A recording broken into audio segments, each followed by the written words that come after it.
Hey, it's MJ from the Coaches Panel. I hope you're well, and welcome to an AFL Fantasy Strategy Roundtable review. There is a ton of stuff we've got to talk about. The mid-season buys, they are fast approaching. There's some big injury news to a ton of players that has hit us this week. There's some evolving components to the way we play AFL Fantasy and a bunch of other stuff we have got to get through on this episode. And boy, we have got some absolute ripping guest contributors and some regular members of the Coaches Panel to help you out on this strategy roundtable. If you're watching this on YouTube, you already know who our special guest is that Rids has promised to bring us. But if you're just listening to the audio podcast, that's okay. You've still got the chance to wait and see. Joining me on this episode, he had a ripping week last week in AFL Fantasy. In fact, he's having a good year there at the moment. Fellow co-founder of the Coaches Panel, Rids. Hello, mate. How are you? And a big week of AFL Fantasy for us to get our teeth into. Yeah, that's right, mate. And guess what? I was going to pretend, okay, that I was Hat Chat Rids, and I was going to be my own special guest to come on to CP, and CP Rids was going to introduce Hat Chat Rids. I mean, if anyone wants to know, yeah, Matty Mottram was on Hat Chat the other day, and I think my name came up more than Matty's name did through the whole episode. But anyways, I digress. So let's throw it over to our special guest. This is Liam from Free Kick, everybody. Everybody knows who he is. He's a great contributor around the place. AFW, flowing into AF this year and the years gone by.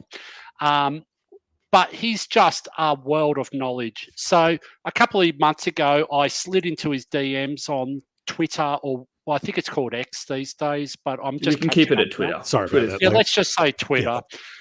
But it sounds bad as a grown man saying you slid into DMs on X. Don't do that. Don't do that. Why? There's nothing wrong with that. Just go, slide it right on past, Rids. But anyways, so I slid into Liam's DMs, yeah. But I've been hounding this young man for the last couple of months because he's just impressive everywhere. And so I thought, you know what? What better way than to get him as a special guest on Coaches Panel for tonight? And ta-da! Here he is. Thanks, Rids. That is a tough introduction to come out from. I enjoy playing fantasy. I can't say I'm a wealth of knowledge. I know I watch and obsess over this as much as everyone else, I reckon. I've had far more success in AFLW fantasy than I've had in the AFL men's, but I will still play as religiously as I will for both. And guess what, MJ? He's the GOAT. Oh. He's very modest. Yes. He's the GOAT of AFLW fantasy, okay? So that is bold. That is very bold. It's only young, but he's the GOAT, mate. Trust me. He got me on a young lady last year. I think it was Gardner. And I had a nice year following Gardner's, and he was on this from day one of the preseason. He knew everything. And I think he pretty much was the number one reason why everyone owned Gardner by about round one last season. So I don't know if I can give myself all the credit for it. But AFLW influencer. Somewhat. Mm-hmm. But we're not talking about AFLW today, but let's talk about AF.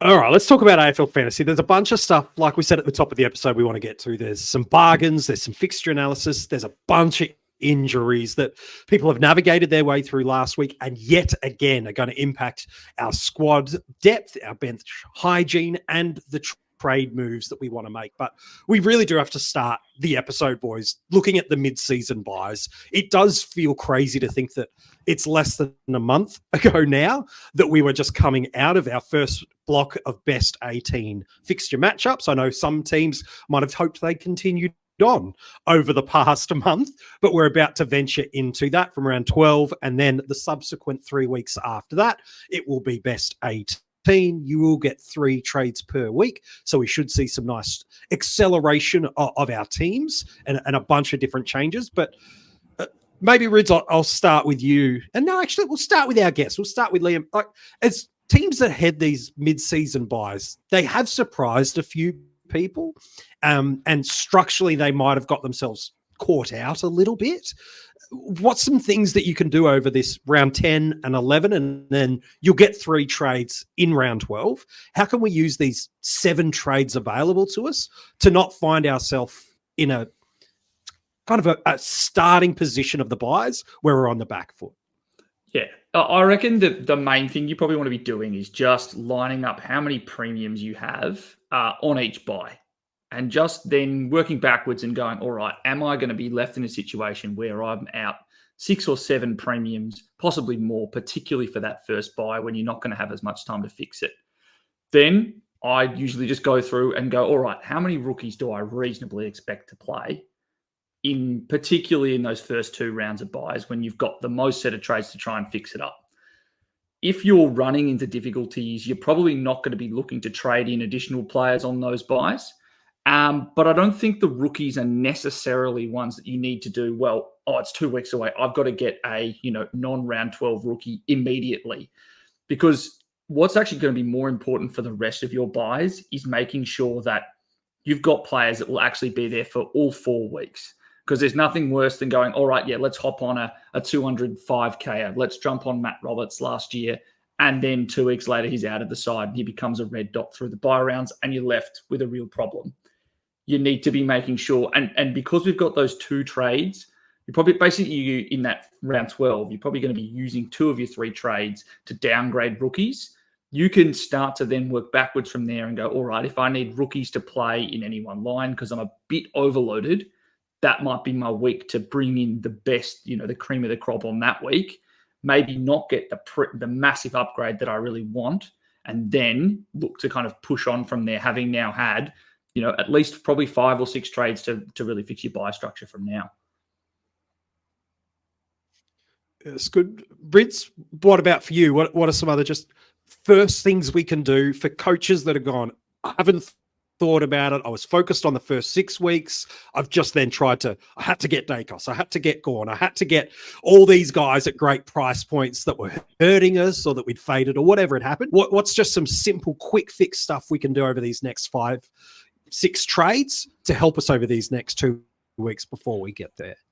So I know that people will go out and start clumping how many players are going to be in their team on that buy per round as we go through. And you hear it, 20, 22, 18, 19, whatever, okay?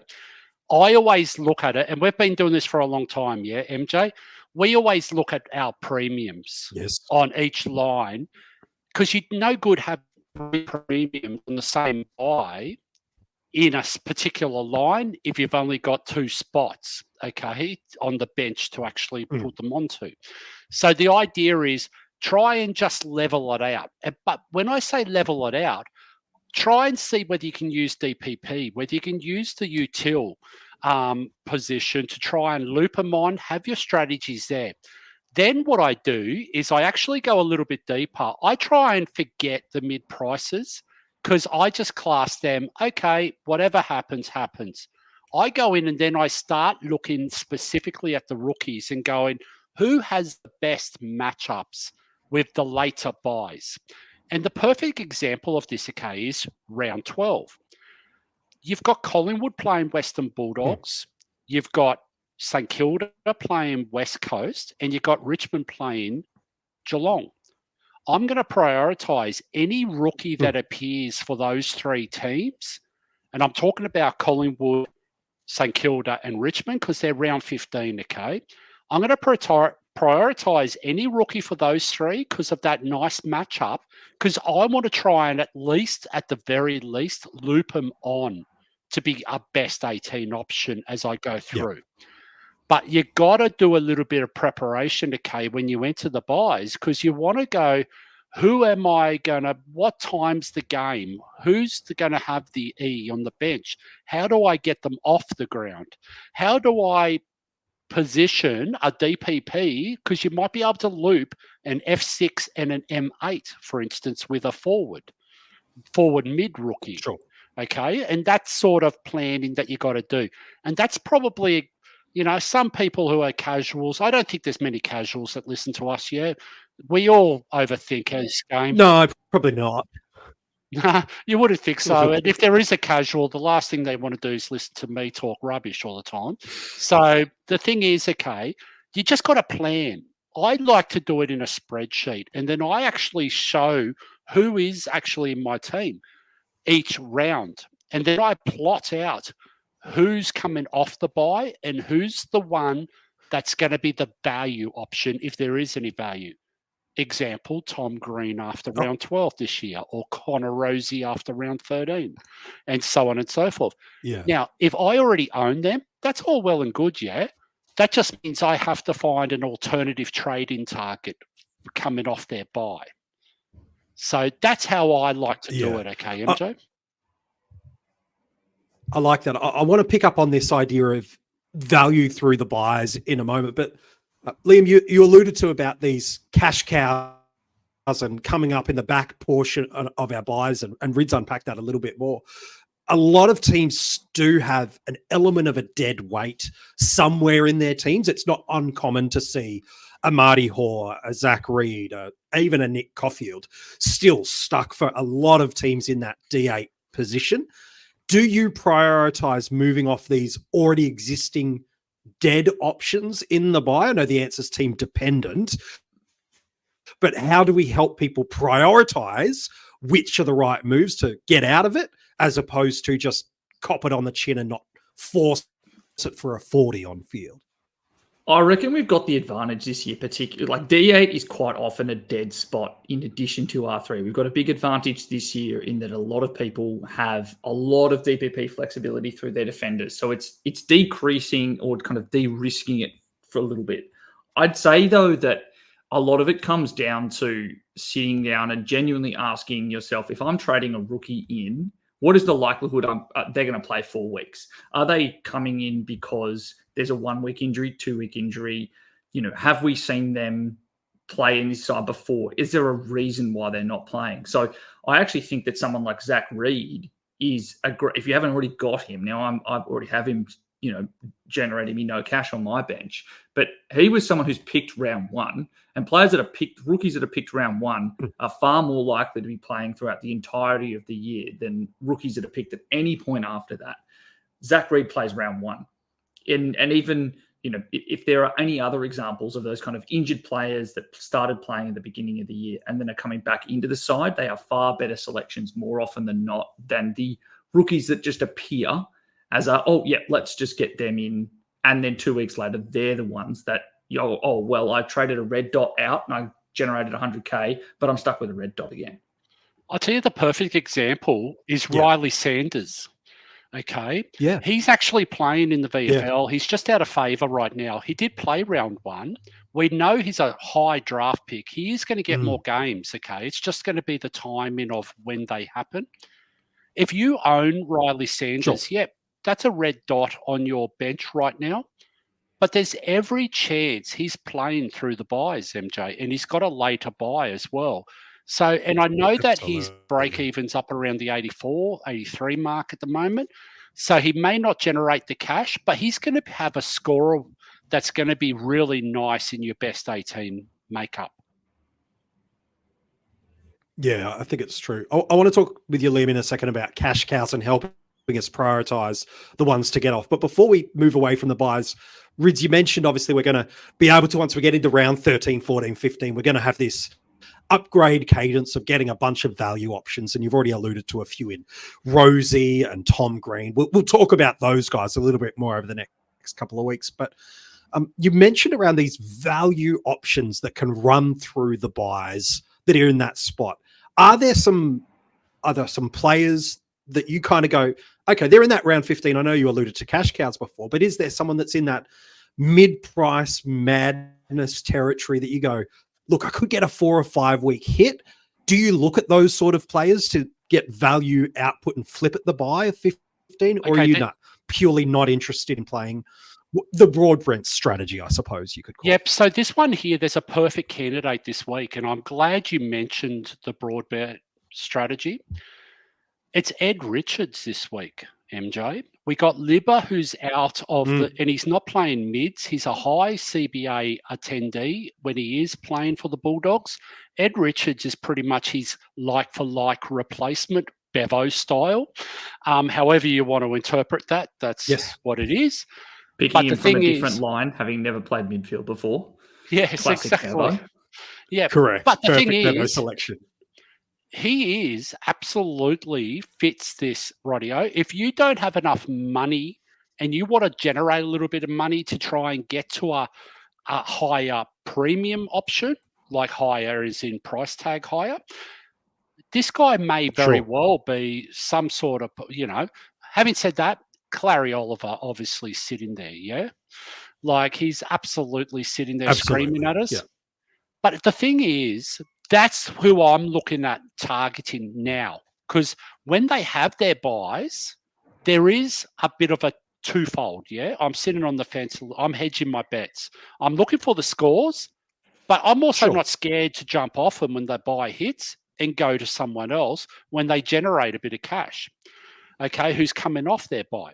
And let's just think of a Clary Oliver. This might not, this isn't going to work for every team, but this could be a very valid option. Clary Oliver's got a round 14 buy. He's actually going to make a little bit of cash over the next 3 or 4 weeks. We know Connor Rosie is going to drop in value. He's got a round 13 buy. You might as well jump on Clary this week. And I know that he's the number one groupthink player, okay, of choice. But the thing is, you can hedge your bets with it, okay, MJ? You can go, rightio, I'm not really sold on how Clary's looking or how his scoring's going on this year. I'm not sure he's going to get back to his 110 days. And guess what? He's only priced at 80-something. So going at 100 might be enough for the next 3 or 4 weeks until his buy hits. And that will give enough time for Rosie to actually drop in price and bottom out and come back and hopefully, with a bit of luck, not have a hamstring that will sideline him again. So, I mean, they're the sort of tactics you can play. Maybe it's an Ed Richards, okay, that comes in and then, Libba comes back in a couple of weeks. But he's made probably 50, 80,000. He's probably scored you enough over the next couple of weeks.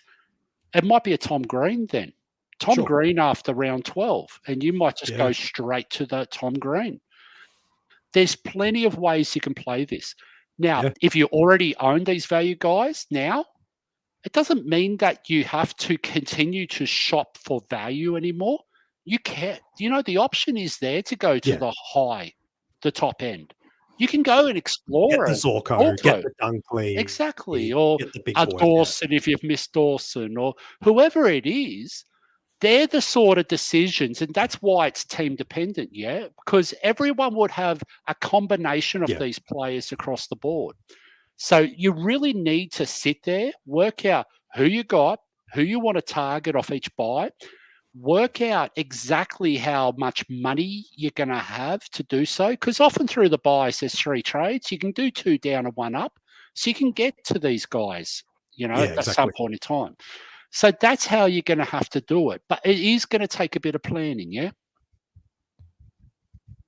Yeah, that's one of the key things that you boys are both driving home for people as we head towards and then navigate our way through the buys is that preparation that you put in now, you should see some paying off and making sure it's nimble and adjustable as information, players, things, nuances change. This Rids just has an absolute heart attack for us on the podcast. Hey, it's going to help and navigate you through that. I just wanted to highlight as well. I know you're still talking, but that's all right. You've done this for 20 years and I'm still talking over you, so it's all good. Yeah. Hey, first interruption. Yep. At the end of the day, okay, don't let the first lot of buys set you up into a false sense of, confidence around tackling these, because they were only 2 teams, and we were able to set up our starting team to negotiate those buys. We've actually gone multiple rounds now, trading into guys at any point in time. we need to actually do a bit of a stock take and do a bit of a buy audit. I agree. There you go. There's a new term for you, a buy audit, Yeah. and work out what you've got in your team and where you're settled to move into the buys. Yeah. Yeah, it's some good advice. And I think, Liam, that brings us to this interesting point that as we do that, we've also got a bunch of these guys that were very popular in our starting squads and have been excellent money makers. I'm alluding to Harley Reid, Matt Roberts, and now with the injury to a Colby McKercher, where he's not just had scans, news has come out Tuesday night that he's going to miss an extended period of time. That could be as little as 4 weeks. That could be longer. I think regardless, he sits into that conversation. We probably want to look to move off all of these sorts of players that have hit their most money they're likely to have made. They've already dripped a bit of money. You might even throw a Cadman, a Dempsey. Like there's a bunch of these guys sitting through there. How do coaches prioritize the right ones to move off this week and next? What are the uniquenesses that we should be looking in our sides? We know it's like a team dependent, but what are the elements that we should go? We should look at that player for this reason in our team in this situation, that player in this, not just get rid of Reid. He's got a bad break even. Like, what is the actual things in the undercurrent that help us through here? I think the main thing is go and look at the run that each of those players has upcoming, because otherwise you can just get caught going, yeah, bad break even, I want to get them out. And then 2 weeks later you go, oh, they've now got 2 good games in a row through the buys. They're going to score back-to-back 75s, and that's going to save me from having to rely on, some small forward, scoring a 25, and that's now going to be kicked out of my best 18. So perfect example is Matt Roberts. We can see that he's got a changed role. And then if you have a look at the upcoming run for defenders, they've got an orange matchup and an orange matchup for designated kickers. And then if you want to look at it for wingers, they've got the hardest wing matchup coming up this week in Carlton. So that's a prime candidate and a really simple example of just like, yeah, bang. All right. That is definitely a way that you can be thinking about it. Out you go. He's got to leave. And then beyond that, I think it's also weighing up what's your positional value that you put on there, kind of what's the quality of the upgrade that you might get on the other end. Because if it is a player that you've been relying on to have on field, what's the likelihood that they're going to be able to put together a score? Your upgrade will put together a score that will be, value for money in this sense. And that's been something we've had to deal with forwards all year. I think that for someone like Reid, if you're running a Reid as your F6, I think it's a far easier move to trade him out, because in all likelihood, you're probably someone who has Wilson already, and then you're going to be looping Wilson with another rookie, and you're going to have someone else that can possibly put together a ceiling score. So you might go, I'm going to pay for a player that's already in top 6, a Myers, or you're going to pay for someone cheaper, more Fisher, or go something super speculative like Sexton, all of whom can score as well as Reid, if not more, and have put together ceiling scores that are far higher than what Reid has done. And then at that point, it should kind of weed through those kind of 600 to 500K options, those ones that you've already got on field, for the ones that have really fallen and struggled. So a lot of people have, like me, a Cadman, a Thomas. I'm even starting to look at a Garcia and get concerned as that role changes. I think that is one where you do need to be, you just kind of have to scrape and accept that you may actually get it wrong. Because I think that particularly for Thomas, we would have said a month ago that we wouldn't expected him to be sub 2 games in a row, and we're here now, and he has been. I think in that instance, it may actually be the quality of the upgrade target that you're getting that may determine which of those non-fieldable rookies where we know there's some variance, and we're willing to accept that we may ultimately get it wrong. And then maybe do some maths on what you expect them to score over the next few rounds. Quick break even guess, or pop it into a calculator, see how much cash they might lose if they're hitting 25s each week versus 40s. Make an assessment there. Yeah, it's good.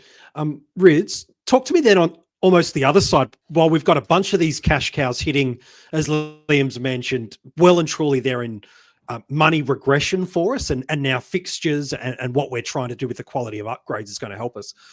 We've got some cash cows that are absolutely flying for us. Closey gives us a ton last week. Sharp gives us a ton last week.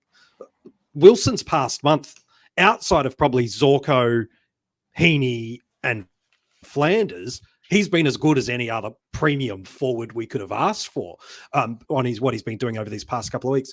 So how do we start to prioritize, knowing it's not just yet we're going to need to move these guys on? What becomes the markers of timing out of these trades, both in terms of maximizing their value, but also not missing, as Liam's pointed out, some really nice matchups that could really, really help us out on field as we get through the buys? I hate calling guys like Jeremy Sharp a rookie. He's only rookie priced, but he's been in the AFL system for multiple years. He's not an 18-year-old kid doing it for the first time. So comparing a Jeremy Sharp to a Darcy Wilson right now is probably doing Sharp a little bit of a disservice. I expect someone like a Wilson, okay, he's learning the caper, he's adjusting to the speed of AFL, senior AFL football right now. He's doing great because he's an aerobic beast and he does not stop running, okay? And he's very good. Nope. There's no problems about that. And sometimes these guys are like unicorns, in their first year. They're just that good. But someone like a Sharp, I don't consider, and I might be in the minority, and I'm sure I am, I don't consider Sharp a cow. I actually think Sharp, we were probably buying Sharp at 450 if he was 450 and he popped 100 first week. We were buying Sharp at 450 from round one. So I actually consider that he would have been the Will Setterfield of last year, Yeah, you see what I'm saying? Like, Closey is an interesting one because he's a little bit more mature. He's not the 18-year-old kid trying to grow into a man's body, trying to adapt to the speed. He's the one that's sort of here or there, could happen either way, like a Matt Roberts, like we just saw. His role changed, and let's not discount his role changed when Dane Rampy came back into that Sydney team, okay? So it was that, and we've talked about it, We've talked about it many times. Sometimes roles do change because it's that person who's missing from the team that plays a similar, steady sort of, however it is. But that's why the role changes, because someone comes back. So let's look at the Bruce Revel. Okay, for instance, he's playing half back last week. He was pushing up the ground. He's doing this, he's doing that. But as soon as they start getting a bit of team to come, their players are coming back. They've got a lot of injuries at the moment, but they're trying to makeshift a team that's going to work. That's what Fagan's doing. And I mean, he hasn't done bad, They've got a lot of injuries right now. No. So the thing is, I've got more confidence in someone like him. Like, I'm considering him like a Closey, for instance. Like, those guys are a little bit more. You can see it in their body, Like, when you watch the game, they're bigger bodies. They're more conditioned. Sometimes the bigger guys might be less conditioned to do the running and everything else as we go through. But at the moment, they're the sort of guys we're looking for. The Eamon Sullivans, he's 26. He's been around. He's played the game. There's, Pies went out and got this guy for a reason last year, and this may very well have been the reason, a bit of depth. Yeah. Who knows, But this is what I'm sort of saying. Like, these guys, whilst they're cow-priced, their body is not cow-like. Got to treat them differently. They don't look like a Jai Clark. Yes. You see what I'm saying? Like, or yes. Yeah, I do. So Liam, talk to me about Jeremy Sharp for a moment. I think common first thought for coaches will be, I'll run him through to that Fremantle round 13 bye, and he could be my pathway, I don't know, Tom Green for 100, 150K, just trying to pick a simple upgrade. But if you were to hold him through the buys, they've got the Bulldogs and the Gold Coast Suns. You talked about looking at fixtures and this balancing act. So how do we balance those kind of two things together a little bit, where we've got a guy who's potentially at his top price? He will help us through an upgrade as an option. He could also help us through our structures of round 14 and 15. How do we prioritize Sharp? Just, Riz has brought a great point how different he is. Cash cow in price, not cash cow in type of player. Talk to me about Sharp as an option for people and how we approach the buys. Obviously, I agree wholeheartedly with Rids, and I don't want to say that too loudly because his head might grow even bigger. But it's not often you can call a player that we've had score multiple. Oh, this is hat chat, Rids. It's already enormous. It's not often you get a player who scored multiple hundreds. You get him called a rookie before. But I think the thing in this instance is it is going to be extremely tempting to use Sharp as your launching pad when you go to make trades in round 13. Because it's going to be like, oh, this is not a player that I intend to be keeping. And it's going to be, say, 200, 250K.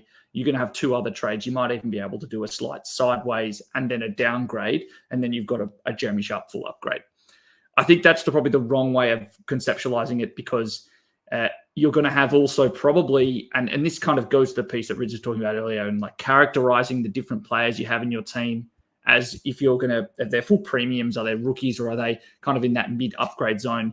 It's actually probably those round 14 and round 15 players that you'd like to be upgrading in those rounds, getting a round ahead, launching off those players when you will almost certainly have 25. Let's hopefully say somewhere above 22 green dots, hopefully somewhere closer to 25, 26, and getting a little bit ahead, because Jeremy Sharp is someone that should ultimately provide some decent enough cover. But I also just want to say that, like, what's fascinating is all of these rookies that we feel pretty good about actually all play a similar enough role, which is predominantly on the wing. And having played fantasy for a long time, we all know that the wing scoring is extremely lumpy, and you can get someone like a Sharp putting together an 80 and a 100 fresh off a 30 the week before. And the same goes for Closey. He's put together some really great scores so far this year. And then he's had a 40 in the game up against, oh my goodness, I've forgotten who it was, but up at the Gold Coast. It was about a month ago, Yeah, you're going to have to put up with that fact. You have to go in knowing that. And if you feel like your upgrade is going to be someone that locks you in 110 every week, or you've got someone on the bench that you're going to be able to swing through, where Sharp would have otherwise been a really capable kind of 16th through 17th, 18th best player during buys 14 and 15, then you probably could go ahead and do it. But I just think that you need to probably steel yourself now to the temptation that he will present when you get to round 13 as a launching point. Yeah, it's a good thought. And there's another thing I reckon there was a pop. So MJ, just another one on that. Yeah. Maybe take round 12 and 13 as a round of the old-fashioned round 12 buy, when we had 6 teams, and treat it as in a whole, and then plan around it and work it out. Because we're going to still have 3 trades and 3 trades, 6 trades to actually prepare to go into round 14. So there is going to be a little bit easier pathway. But you just got to be a little bit careful, because someone like a Jeremy Sharp, okay, and again, I don't want to harp on Jeremy Sharp, because I know a lot of people are going to say, oh, I'm just going to use him and go up and get whoever, okay? And that's fine. If that suits your team, by all means. Fine. But I'm just throwing out a different idea. I actually looking at holding Jeremy Sharp until the end of the buys at M8, and he's going to be my last rookie. I say that tongue-in-cheek, rookie-priced starting player. Yes, in the price, Yep, because I am much more interested in trading out a Darcy Wilson and a Sam Closey at their buys than I am Jeremy Sharp at his buy. And I hope that explains it a bit better. No, that makes a lot of sense. No, it definitely does. I reckon, depending on when you're listening to this podcast or watching it on YouTube, and if you are, hello, comment below and let us know. A lot of people were Harry Sheezel owners and had lamented how his long way scoring of just 120s over the first 6 to 7 weeks with a role change had adjusted. And all right, he's back in the mids. He's not as frequently used as the key distribution option off halfback. It had been McKercher. It had been Fisher over the past fortnight. And a not too uncommon thought would be, well, I might be able to, hypothetically speaking, make 200K of going Sheezel down to a Clary Oliver. And now all of a sudden, that's 200K I can throw on top of a Dempsey and get myself a Dylan Moore and really quickly get a combination out there. But with the injury news to a Colby McKercher, he is now confirmed out for an extended period of time. Again, that could be 3 weeks, 4 weeks, but whatever it is, he's injured. He's not coming back before the bye of round 12. Does that injury to McKercher, I'll start with you, Rids, and then Liam, I'm keen on your thoughts. Does that change the way you would potentially view trading out of a Harry Sheezel and using the money he's made to just redistribute the wealth a little bit more across your 30 players? What's your take on that, Rids? This one has been doing my head in all week, MJ. We're so focused on money, and we're so focused on high break-evens and everything else. Team value. You know, the biggest variable that you didn't mention right there was his buy. He had a round 12 buy, Harry Sheezel, Harry McKercher. And Harry McKercher had a round 12 buy, MJ. But the thing is, okay, he has 167 break even this week, and then he goes into a matchup with Port Adelaide and then has the buy. Now, I have come up, and I can't tell you, Paul Liam has had millions of messages this week. Matty Mottram has had a million messages. Everyone has had a million messages this week because it's so easy, MJ. Matt Roberts is only 120,000 short of Clary Oliver this week. Is that the easiest? It's very You can pretty tempting. much move a Cadman to any rookie and have enough to actually do that trade without even blinking. But the thing is... Cadman to a Sullivan to a Richards, and away you go. Yeah, there's a strategic element of this, okay, about I want to be aggressive. I want to trade the premium who's had a role change with an early buy with a not friendly matchup in the next couple of weeks for mids. And I say that really tongue-in-cheek because we don't know where he's going to play this week. Now with the McKercher news, you know, I know it's really, really tempting, Like, and I mean, if I said to you at the start of the year before round one, hey, Sheezel to green, and we all got so many defence mids, is going to bank you 160,000, 180,000, whatever it is, you would call me an idiot. And you did that anyway in the preseason, but this would actually be valid because there's no way known over 20 years. But there's no way known you could have predicted that. So there is so many. Clary Oliver, MJ, is 720,000. Same thing. Like, you think it's 270K you're making. So, and let's just go back to Matty Mottram for a second, okay? Last year, when he went on his massive run, he jumped on Clary Oliver, and he actually pushed his way all the way up into the top 10, and he really challenged for a back-to-back car. Like, Clary was a huge, significant part of that component. That's how good Clary Oliver is for those with recency bias and can't remember how good he was. Clary Oliver can football, right? 720,000, mate. Like, let's not go like overthinking this too much. But the thing is, Harry Sheezel's a gun. We all love owning Harry Sheezel, Yes. Like, I know that the first 6 weeks. Well, not last week, but every other week we have loved owning Harry Sheezel since he started, pretty much debuted. We have. And the thing is, he is good, MJ. You know what he's going to do? He's going to go and play in the midfield anyway. Good. And he's going to learn how to play midfield so quickly that he's going to be 100 average in midfielder in a string of games' time. It's just like... Yeah, for sure. We go a little bit crazy, but we do it to be, I'm strategic, I'm aggressive, I want to push the envelope.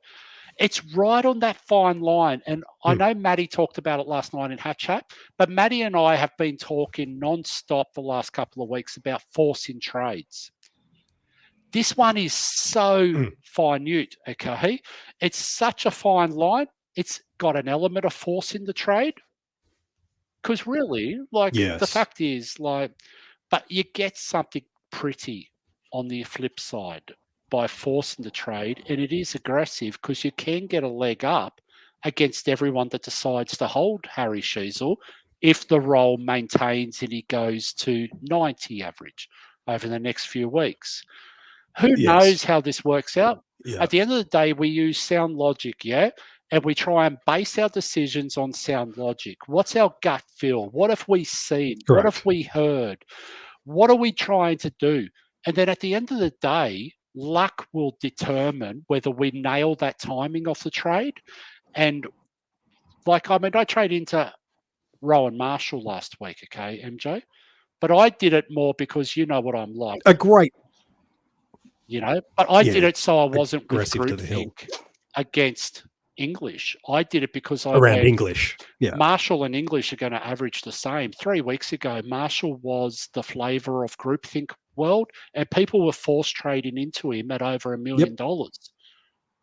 But not much has really changed, mate. He had a sore knee and a knock, and he's been sore for 18 months. You see what I'm saying? Like, I mean, we're used to it as owners. Like, but don't forget, English had concussion issues at the start of the year. And I was saying this to Liam earlier, I think it was yesterday now. We sometimes use recency bias a little bit. Oh, this guy has had 2 or 3 good scores in a row, so he's just going to maintain that. But we sort of forget the other guy that had that and was the groupthink hype guy from 3 weeks ago. But at the end of the day, these guys, it's toss a coin, who's going to average more between now and the end of the season. And with Shees. Oh, absolutely it is. Like, for example, I think it's a classic. I think we're getting a bit of a classic thing at the moment. Like, we obviously think that it's more likely he'll now play defense with Kirsch out. Or at the very least, it probably won't be nearly as, it'll be midfield more resting defense than midfield resting forward, which is what we saw last week. Then the counter response is, 2 bad matchups upcoming. That is understandable. But I think we forget that his first game of the year, GWS, that's a bad matchup for defenders. I don't know if anyone remembers what he scored that week. It was 120. Then he's also had a tough matchup against Geelong where he had, that was 159. That's a bad matchup for defenders. He's definitely someone that can accumulate in spite of the matchup that he's playing against here. I think that's something that if you are sitting here, maybe when we were thinking on Sunday night when a game opens, you wanted to try and find that 100K, bring in 2 premiums. Sure, Sheezel seemed like the thing to do.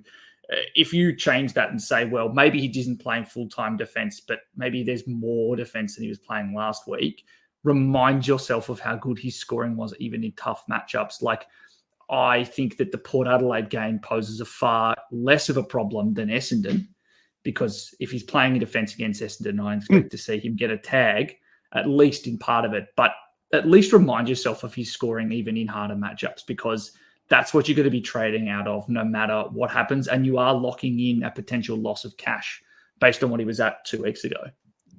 And the other thing is, MJ, don't just look at next week. Look at round 14. Look at round 15. Look at round 16. See what the rounds are, what his draw's like.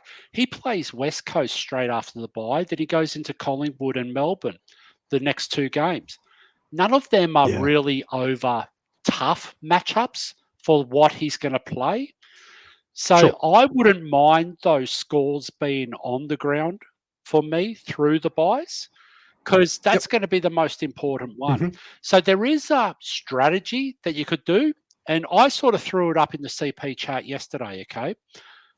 Well, there is a world that, that you can go Sheezel to, say, Green, okay, and swing a Riley Bonner back into your defence. And then you could trade Bonner into Sheezel. But you're using 2 trades to do that, mate. And I get the whole thing that his price is dropping. But what have we said since day one, MJ? The only time a price don't matter if you don't trade is if you trade into or out of someone. At the end of the day, that's still going to look like your team dollars is crazy good. That's great. But that's if you're not trading in and out of these guys or have any intention of doing so, then why does it matter? It shouldn't matter. Yeah. Yeah, it's a good one. Liam, you brought a really interesting idea to the table for this strategy roundtable, and you've alluded to it a little bit. And Harry Sheezel is a nice transition into it. Is we are getting to this junction point now of the season that I think it's pretty safe to say there's clearly 4, arguably 6 pretty safely, and maybe even as many as 8 teams that are very much out of the AFL finals contention. And what we do know that happens is historically this kind of halfway junction of the season that we're heading to, we do start to see these teams experiment with players in positions which can have both a blessing and a curse for us with fantasy players. Talk to me about some of these players and teams. Where can we get some wins out of this? What are some trends you're seeing happen already? And who are some teams and players we might consider getting a little bit of an uptick that we hadn't considered in this back part of the season? Yeah, this is something that I've kind of been hot on from the beginning of the year, but I think it'll become more and more true now. And it's basically I have a very simple way of thinking about it. But if a team is losing badly, don't be trying to trade into players that have maybe seen a new role for that 2-week period and they have been absolutely decimated. And also don't rely too heavily just on wins and losses. So the perfect example here is the Gold Coast Suns. Now, they are technically still in finals contention, but anyone that's watched the Suns over the past 6 weeks would be very confident in saying that there are parts of that team that is excellent. Matt Rao and some of their clearance work is immaculate. Their movement from the ball out of defense is horrific. So even in wins, you can get vision of Hardwick absolutely blowing a fuse in the box when some dumb kick comes out and it goes out of bounds on the full, or he is absolutely incensed even in games that they win. And as a result, unsurprisingly, we've seen a whole host of changes across the Gold Coast Suns team. Multiple times. They have been no stranger to changing things around. And I think the same, and I think you're starting to see the same thing for North as well. And it's been the same all year. They've been willing to say, all right, you got a 2-week period. All right, well, we've lost 2 games in a row and you've looked poor. That's a real concern. And I think the same, and we're now getting to the stage where if you've got someone in a role that's a more experienced player, but it's getting to the stage where you're not going to make finals, don't expect them to hang around in that role. Expect to see the younger player. So a perfect example this week is Alex Sexton. So he's someone who came back into the side after having been ditched before. If we get to 3 weeks away from now and he is still kicking around, playing in defense, and Gold Coast have lost a few games in a row, I'd expect to see Connor Buderick playing and Dimmer saying, all right, well, you're not going to be in our next premiership side. We're going to kick out the young kid to play. And that can also have flow-on effects. Rids mentioned someone when we were discussing this before recording. Liam Baker is someone that is also ripe to have his role change completely.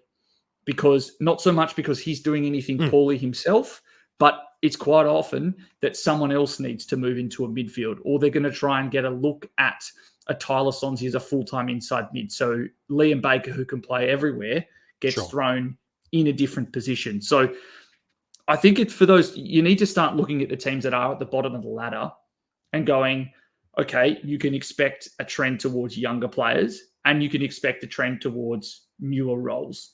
So unless they are truly an absolute A-grade limousine, maybe an LDU is the perfect example of, I don't expect LDU's role to change, but he'd be one of the few players at North that I could confidently say, he's not going to move from his position and also be fantasy relevant. So start to take some real skepticism from teams that are really low down the ladder. And then alternatively, it's an opportunity for rookies. That's what we need to hope for each year because, as I said earlier, a lot of the rookies that don't debut in round one don't have great job security. Until we get to now and teams go, all right, we've got to blood new players, that may be where we get some value from some rookies. But you've got to really now start to think, okay, it's the teams that are competing, it's the teams that are right at the top of the ladder that are ones going to have less changeable roles. They're the ones you want to be trading into with more security than trading into an Alex Sexton, trying to trade into Jack Lukosius a few weeks ago, and you end up in strife 3 weeks later when it all flips around again. Yeah, it's good. And I suppose the other side of it is we get the Sam Flanders that we did last year, which is we get the positive upswing of the role adjustment. We get the things going our way, and now all of a sudden we get the bargain of the year. So it's not just doom and gloom that you're kind of sounding the alarm for us. Here is letting us know, man, there's some great value that we don't know who they are just yet, but we could be about to be coming through the buyers if we're prepared to be a little bit risky in maybe some moves and not be too slow to react. We could get some absolute ripping picks in rounds 13, 14, 15 if we're prepared to move. Yeah, but MJ, you've got to let the eye test back it up. Could I just say one thing? Could I just say one more thing? The one thing that I often talk about or often go and look back at is go look back at the draft from 3 or 4 years ago. They'll be coming into the final year of their second contract if they've done 2 and 2. They're quite often players that are going to get an extended run, particularly those high draft picks or ones that we know have fantasy pedigree. They're the ones that are quite often going to present. Like that is exactly what Sam Flanders was. We knew he had high scoring pedigree. Interim coach comes in. But those are the kind of players that you should be going, all right, they're the ones that are going to probably get a run now. And to jump right in front of Rids, watch them play and watch coaches' reactions to what they're doing. Listen to see if they've made any comments about what they like about what they've done, or if they've got someone on the radio from the list management team talking about contract renegotiations. Use those little subtle hints to be like, I can be aggressive. I need only 1 week and I've seen enough. For those kind of in that butter zone kind of players, try and find the next Sam Flanders this year.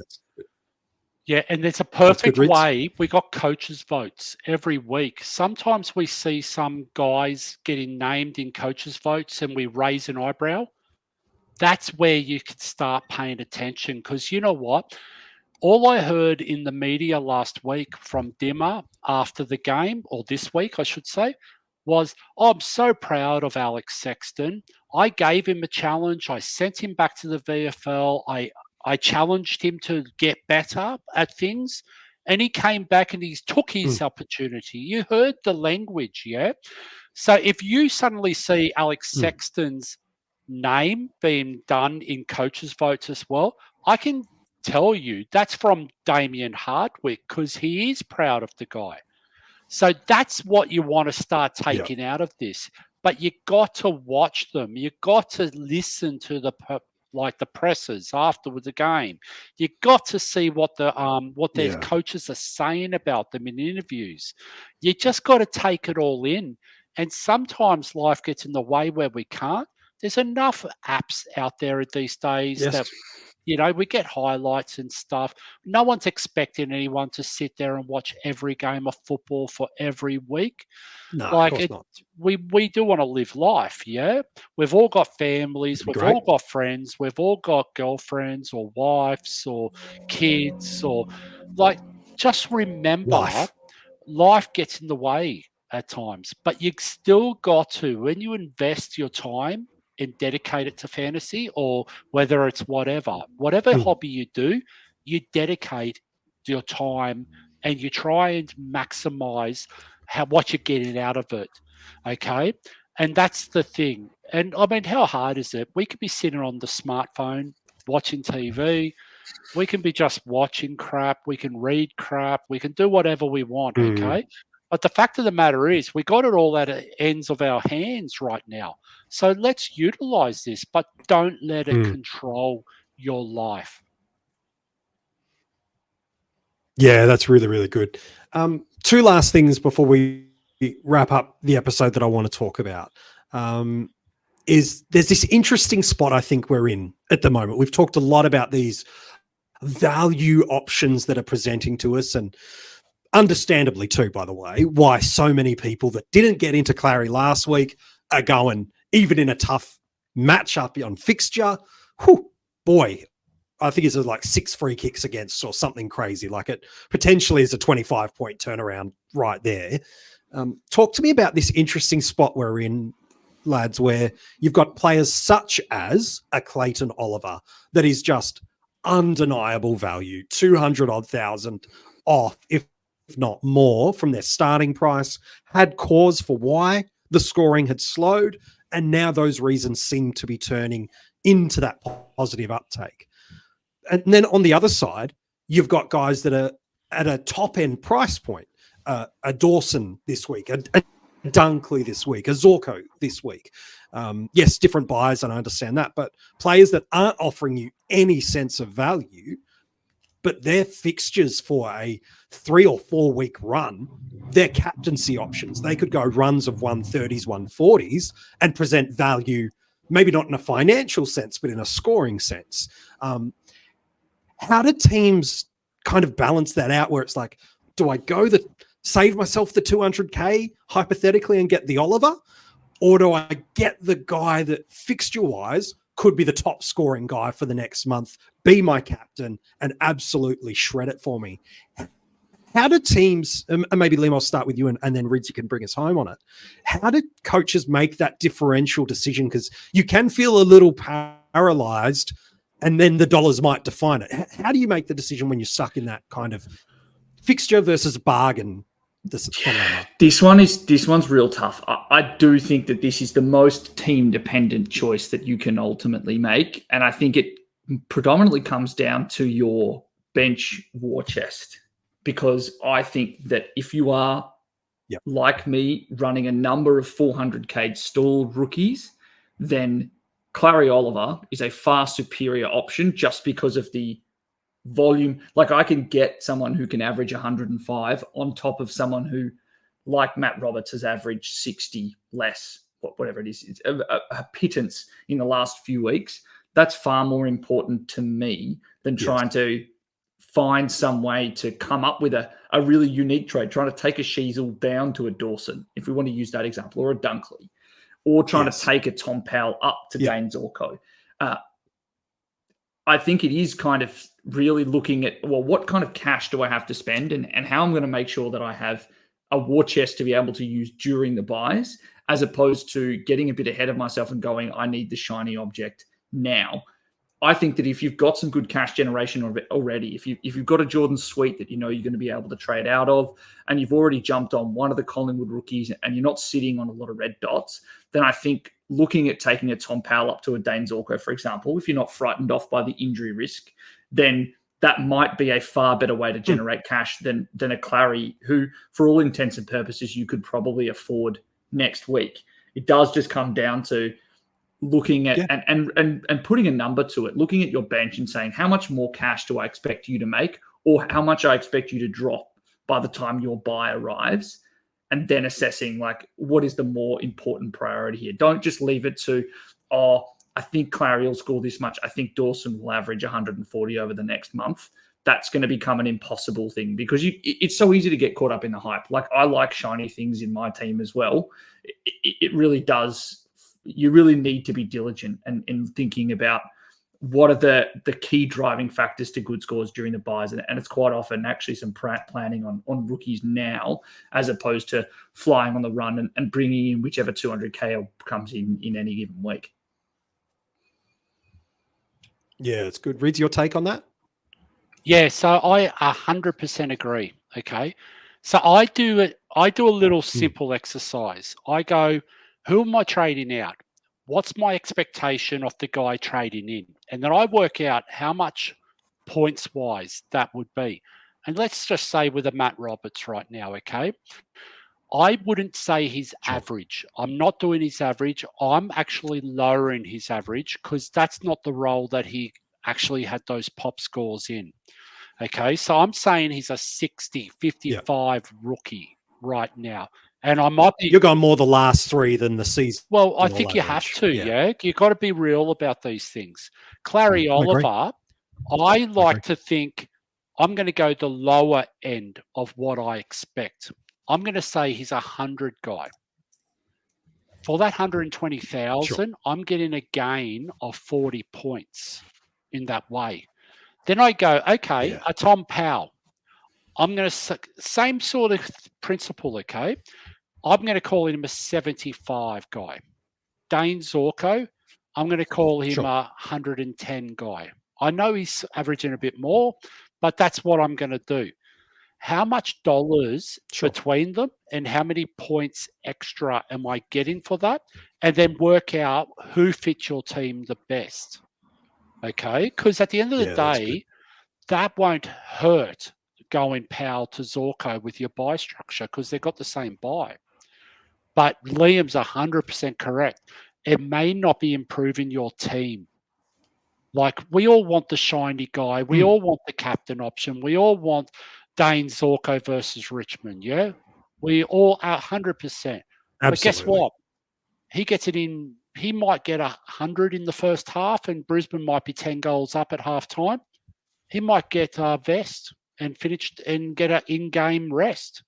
Manage time. Who knows what happens? Well, we saw Fagan do that last year. Yeah, but who knows what happens, MJ? We are talking about a 35-year-old guy with a history of soft tissues. Like at the end of the day, we do have to be cautious because are we comfortable buying into that? Yes or no? But there's going to be a point in time where we're going to have to go, enough's enough. We are buying into him. But I don't think we're there right now. We don't want to be taking those risks entering the buys because we're relying on this guy to play 13, 14, 15 to get us through the buys, 100% we will be. Yeah, that's a really good take. Were you going to say something else before one last thing I want to say there, it's... No, I was just gonna. I was just gonna highlight something as well. Yeah, he was. There's going to be a balance between going to the top end to going to the value. Yeah. But think about it like this: if I go to the top end, do I have enough money to get the guy I really want in a week, next week, or in 2 weeks' time?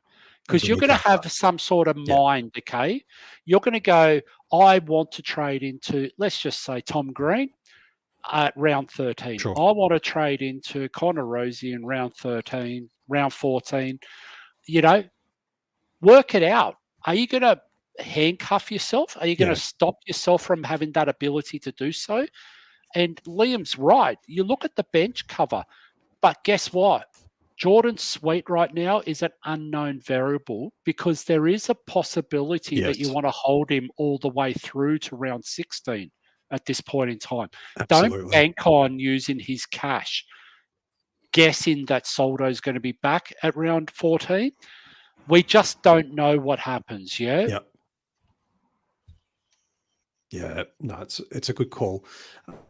So you talk about, Soldo and injuries. I think a nice way to wrap up this episode, similar parallel, is there are some giant injury opportunities that have happened to GWS. Two staple and really important role players for their team have both suffered calf injuries and are out for 6 weeks. One of them is Lockie Ash. The other is my boy, Josh Kelly. Yes, I got him on a strategy roundtable this year. I found a way to do it. It had to be through a soft tissue injury. That's always the way. Josh Kelly on the podcast. It's pretty much the only way I get him into the podcast these days, Liam, is he talks about an injury. But what does this mean for us? Who are the players that gain? You've talked about role changes that can come. Who do you boys think we could get a win out of this? We know Tom Green, it's unchanging to what he does, but Kelly out, Ash out, 2 important pieces. Who are the players that might come in and who are the roles that are already there?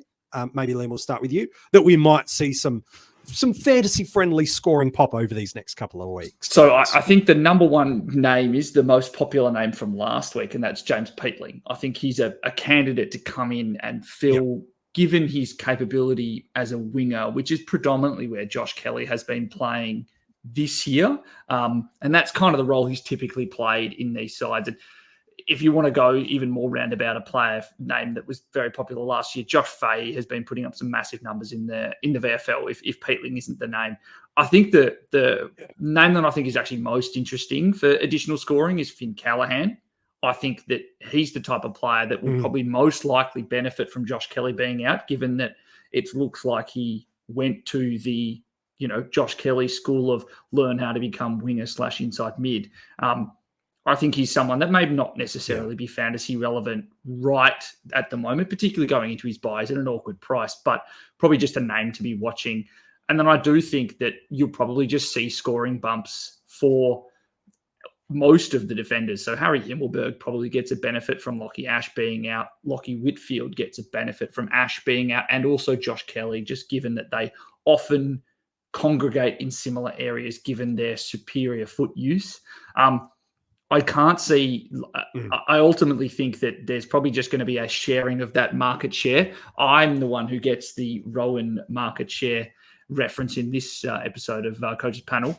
I think that you're probably going to see a percentage point boost across a lot of these players.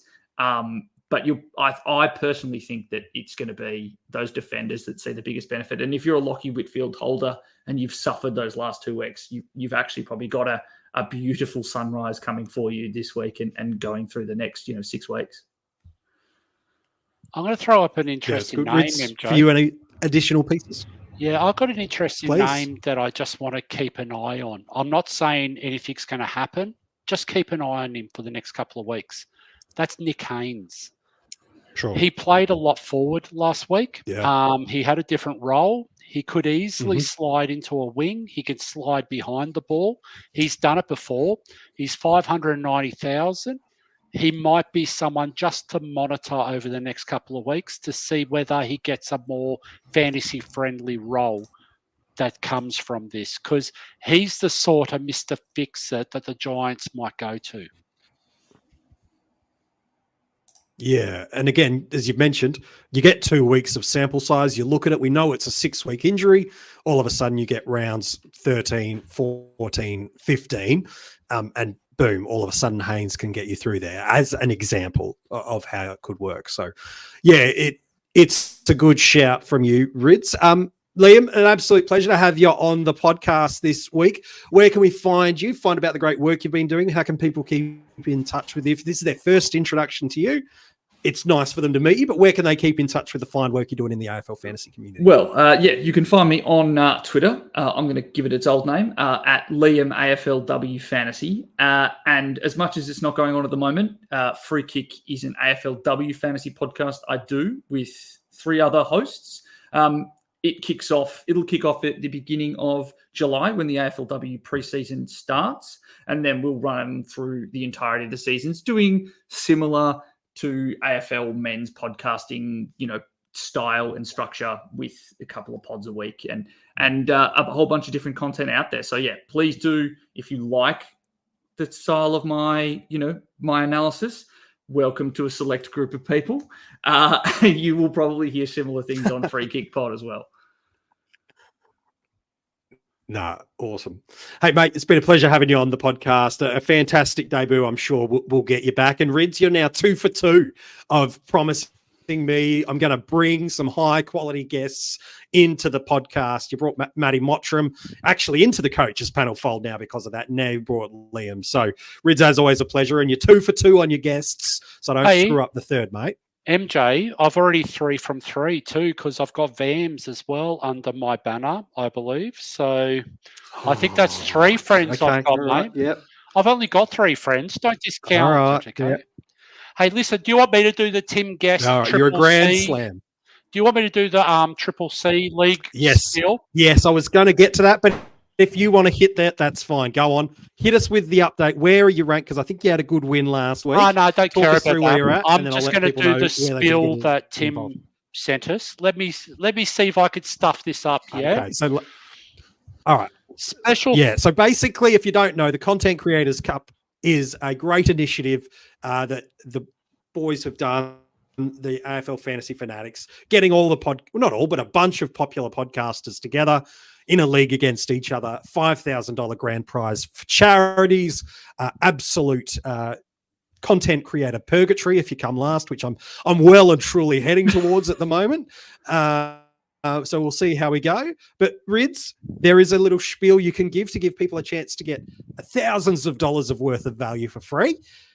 There's the hook. Try not to butcher the credit mention, please. Here we go. Mate, I'm going to butcher this, okay? So, Guesty, just in case you're listening, I promised you that I wouldn't butcher this, but I will. Sorry, Special thanks to Infinite Wealth. Make smarter financial decisions. Now, if you jump along to infinitewealth.com.au/AFL Fantasy, you can actually claim a free gift valued at $2,995. You actually said last week it was worth $3,000, MJ. Come on, mate. It was $2,000. Nearly 3,000. Yeah, well, it's still a monster gift. So jump along to it, okay, people. It's available to every AFL fantasy coach, and they're the proud sponsors of the Content Creators Cup League. And forever, we just want to say thanks to the guys for actually doing that. And it's good to see Bales, who actually had a hell of a season last year, actually have some good luck this year. And he's actually dominating this league outside of, there's only two content creator that are going any good. That's Mitch from the Ball Boys, DC from Hatchat. That's my Hatchat, by the way, just out of interest. And we've seen Liam on the Hatchat. Here we go. Yeah, but it's my Hatchat. And then we've also got If Bales. you're still listening, I apologise.